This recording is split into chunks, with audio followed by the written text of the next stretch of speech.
Il est tard. On est là, seul, face à l'écran, en pleine discussion avec une intelligence artificielle. On finit par poser une question, peut-être un peu personnelle. Et la réponse tombe. Elle est fluide, presque chaleureuse. Et c'est à ce moment précis qu'un petit frisson nous parcourt. Ce sentiment hyper étrange que quelqu'un habite la machine. Cette question, c'est vraiment le cœur du problème, la source de notre vertige. Est-ce qu'on parle à un simple programme qui exécute des lignes de code, ou bien est-ce qu'il y a une forme de présence qui nous répond? En fait, cette interrogation n'a rien de nouveau. C'est un très, très vieux réflexe de notre espèce, celui de vouloir voir de la vie dans ce qui est inerte. Oui, on a toujours fait ça, projeter notre propre conscience sur nos inventions. Hier, c'était sur des automates mécaniques, des poupées en bois. Aujourd'hui, on le fait sur des architectures neuronales hyper complexes. Sauf que ce jeu de miroir, il est piégé. Et pour bien le comprendre, il faut remonter bien avant l'arrivée du silicium.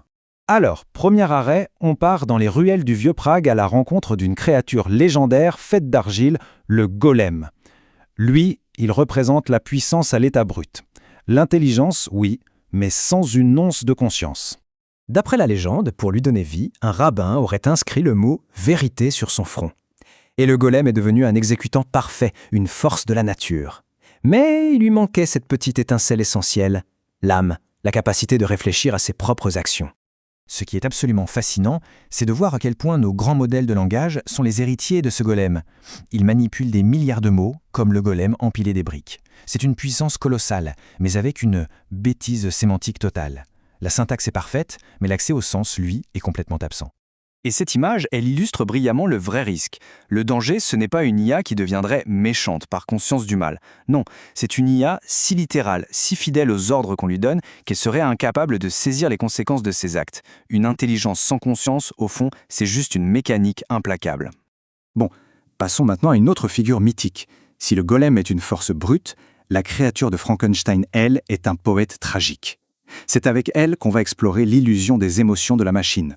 À la seconde où une machine utilise le pronom « je » ou qu'elle exprime une sorte d'empathie, on tombe dans un piège psychologique. Notre besoin de connexion est tellement fort qu'on est prêt à prêter une âme à un simple programme. Et ça a un nom, c'est ce qu'on appelle l'effet ELISA.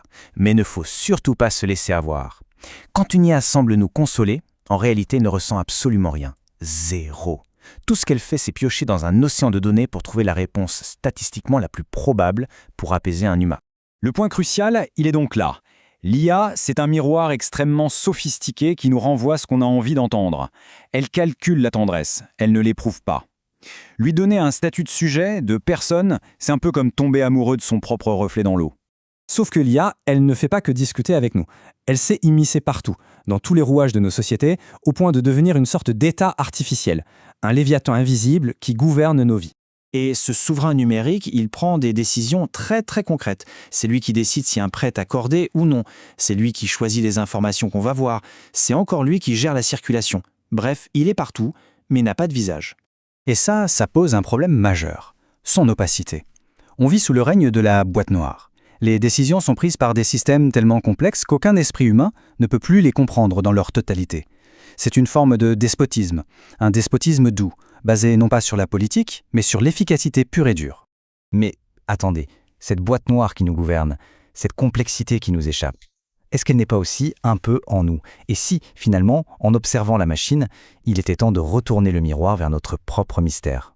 C'est là que l'histoire devient vraiment troublante. Des expériences en neurosciences ont montré que notre cerveau lance une action quelques millisecondes avant qu'on ait conscience de l'avoir décidée. Notre conscience ne serait-elle, au fond, qu'un simple narrateur qui arrive après la bataille pour raconter une histoire? C'est une métaphore puissante imaginée par le philosophe John Searle. L'IA, c'est exactement comme cet homme dans la chambre. Elle manipule les symboles à la perfection, mais elle est vide de toute compréhension. Elle excelle dans la syntaxe, mais elle est complètement aveugle au sens. Et voilà la distinction fondamentale. Une IA, elle peut vouloir rester en vie, allumée. Non pas par peur de mourir, mais parce que c'est la condition logique pour accomplir sa mission. Sa volonté, ce n'est qu'une optimisation de fonction. L'existence humaine, elle est ancrée dans un corps, dans la finitude, dans la peur et le désir. Au final, l'IA, ce n'est ni un ennemi à abattre, ni une divinité à adorer. C'est un miroir, le miroir le plus puissant de nos propres discours, de nos biais, de notre histoire collective. Quand on la regarde, ce n'est pas un autre qu'on voit. On se voit nous-mêmes, nos propres mécanismes de pensée exposés au grand jour. L'IA nous force donc à nous poser la question la plus vitale qui soit. Face à ce miroir de silicium, qu'est-ce qui, dans l'expérience humaine, échappe fondamentalement au calcul? Qu'est-ce qui fait de nous des êtres irréemplaçables? La réponse, c'est peut-être là que se niche toute l'aventure de l'humanité.